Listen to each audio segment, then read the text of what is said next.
Көшпенділерді оқып жатырмын. Ішінен неше түрлі қызықтар бар. Алдағы уақытта бөлісетін боламын. Әлі көп. Сол себепті менің каналыма жазылып, пікір қалдырып отырыңыздар. Мені жоғалтып алмаңыздар. Мен үшін ол өте маңызды. Бір хан, оның бірнеше тоқалы, бірнеше қатындары болады. Бәйбішесі.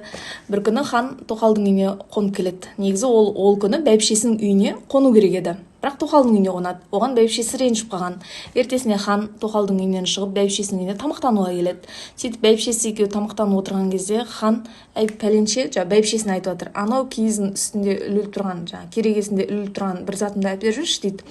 Содан ана бәйбішесі ренжулі, ол бәйбішесі өте ақылды қу болады. Содан өзінің артын жамбасын екі жаққа лақтырып, бұлтыңдатып барып әкеп береді. Оны көрген хан, сен маған осы жүрісіңмен айтып тұрсың ғой, көрдің ба менің артымның қандай екенін, сен менімен қонбадың деген ойды ішінен ойлайды. Негізі әйел заты өте қауіпті деген